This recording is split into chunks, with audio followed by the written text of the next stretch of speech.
kita berkumpul dalam satu komunitas, majelis taklim, sholawatan, ini jelas the best circle terbaik. Bagaimana kemudian dikatakan layak mudu kaumun yadkurunallah azza wajal illa hafathumul malaikah. Malam hari ini semua yang hadir dikawal oleh malaikat-malaikatnya Allah. Amin. Yang di sana malaikat pembagi rahmat. Amin. Yang di sana malaikat pembagi rizki. Amin. Yang di sini malaikat Israel. Amin.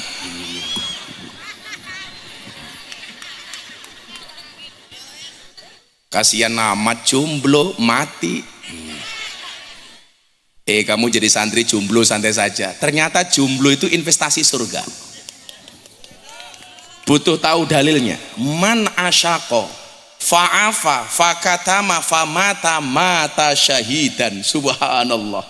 Man asyaqo, barang siapa jatuh cinta, fa'afa dia mampu menahannya, fakatama dia mampu menyembunyikannya, famata kemudian dia mati, mata syahidan dia mati dalam keadaan syahid.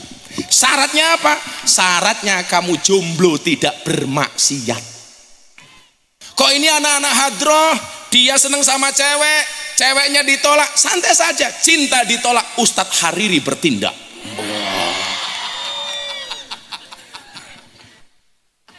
Kok anak hadroh seneng sama cewek, ditolak cintanya, dia tidak bermaksiat. Tahu-tahu main hadroh mati kesetrum listrik, syahid. Tapi memang ada undang-undangnya ya. Ternyata kita itu kalau senang sama orang, kata Nabi disuruh ngomong, idza ahabba ahadukum sahibahu falyati fi manzilihi falyukhbirhu annahu yuhibbuhu lillah. Masya Allah. Kalau anda senang sama orang lain, datangi rumahnya, katakan kepadanya, dek, aku mencintaimu karena Allah.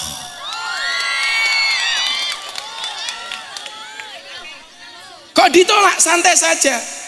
Jika sholat hajatku tidak mampu meluluhkan hatimu, izinkan kulantunkan takbir 4 kali untuk mensolatkan jenazahmu.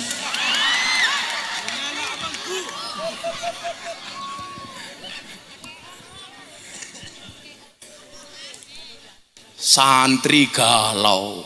Santri gak usah pacaran deh. Akan datang satu saat kamu akan dipertemukan dengan orang yang tepat, yang kedatangannya untuk menetap bukan karena nafsu sesaat. Santri putra santai, non mati ketemu bak saja dibaca iklab. Masa aku ketemu kamu tidak ijab?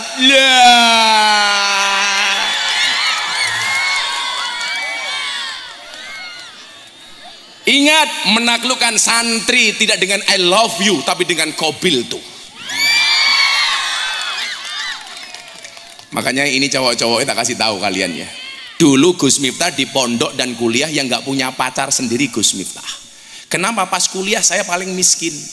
Teman-teman saya punya motor, saya nggak punya motor. Nggak ada satu cewek pun yang mau dengan saya. Saya dibully, Miftah jomblo. Saya bilang, sorry, saya jomblo bukan karena nggak laku, tapi karena memang nggak ada yang mau. Tapi hari ini saya katakan kepada wanita-wanita itu, di balik kesuksesan seorang laki-laki akan ada banyak wanita yang menyesali. Sekarang cewek, aku mau Gus Miftah, telat goblok. Emangnya gua cowok apaan?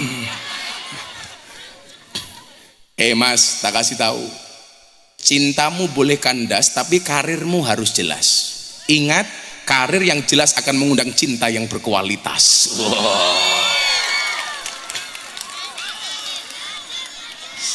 Santai cok, santai. Maka kita di pondok diajari skill, diajari ngaji, diajari banyak hal. Ini adalah dalam rangka membuat skill kita bagus. Makanya adik-adik tolong, jangan kamu sia-siakan waktumu untuk belajar di pondok. Dengarkan semua fatwa-fatwa kiaimu. Menyesal ketika kamu meninggalkan pondok. Di saat itu kamu belum pernah takdim, belum pernah hormat kepada guru-gurumu. Saya ini mohon maaf, saya ini dilahirkan bukan bitarbiyah, tapi apa? Tabarruk. Saya alhamdulillah dengan kiai-kiai sepuh dicintai. Saya punya guru di pelosok, Mbak Nur Huda Jazuli. Saya punya guru di Ploso, Mbah Yai Zainuddin Jazuli. Saya punya guru di Kendal, Mbah Demyati Rois. Saya punya guru di Pekalongan, Habibana Lutfi, dan seterusnya. Maka hari ini mohon maaf, ketika rame soal kiai, Gus rak dengan Habib, saya sampaikan, falikulli syai'in maziyah. Semua orang punya kelebihan masing-masing. Jangan pernah membanding-bandingkan kiai, jangan pernah membanding-bandingkan Habib. Saya suka dengan ustadz ini, saya nggak suka dengan ustadz itu. Saya suka dengan kiai ini, nggak suka dengan kiai itu. Saya suka dengan kiai, saya nggak suka dengan Habib, atau sebaliknya. Mohon maaf, mereka yang kamu banding-bandingkan sudah berkarya, sementara kita yang membanding-bandingkan belum pernah berbuat apa-apa. Betul? Kalau saya sederhana, Gus Miftah kenapa sampai hari ini masih mencintai habaib di tengah kontroversi? Saya bilang sederhana saja. Kalau hari ini saya mencintai para habaib, saya menganggap mereka dzurriyyahnya Nabi, kok besok di hari kiamat diputuskan ternyata habaib itu bukan dzurriyyah Kanjeng Nabi, salah saya di mana? Saya nggak salah. Justru saya menjadi orang yang berpahala. Kenapa? Karena saya ditipu, karena saya dibohongi. Tapi sebaliknya, kalau sampai hari ini saya membuli para habaib, menghina, mendolimi mereka, ternyata di pengadilan hari kiamat diputuskan mereka cucunya Kanjeng Nabi. Saya ketemu Nabi, di mana ditaruh wajah saya? Di saat saya isfa'lana ya Rasulullah, Nabi mengatakan apa? Sorry ye. Dulu kamu di dunia membenci dzurriyyahku Miftah, sekarang kamu minta pertolonganku. Emangnya gua cowok apaan? Sederhana saja. Saya dalam hal ini tidak membela mereka dari kalangan yang tidak sependapat dengan dzurriyyahnya Nabi. Saya juga tidak membela kepentingan para habaib. Saya hanya berhusnudzon. Toh kemudian yang saya jadikan patokan makolahnya Said Abdullah Al-Haddad, wa ala kafatil muslimin ayyataqidu hubbahum wa mawaddatahum wa aywakiruhum wa yu'adhimuhum bi ghairi sarafin wala huluwin. Dan terhadap dzurriyyahnya Nabi, entah namanya Habib, Syarifah, Sayyid, Sayyidah, hendaknya kita mencintainya, menghormatinya dengan secukupnya tanpa harus berlebih-lebihan. Gak boleh kita berlebih-lebihan, tapi juga gak boleh kita menghina. Maka malam ini saya sampaikan, saya akan menghormati siapapun yang memberikan sumbangsihnya untuk dakwah Islam, baik mereka dari karangan kiai, Gus maupun Habib. Siapapun yang memberikan sumbangsihnya terhadap agama wajib kita hormati.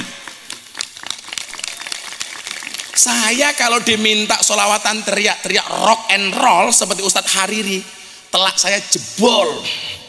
Nggak mungkin. Ahmad ya Habibi. Waduh, saya dengarnya sudah capek. Karena power beliau ini subhanallah. Kayak kuda bima. Kuda bima masih minum ramuan Madura. Subhanallah Ustaz. Gitu kan.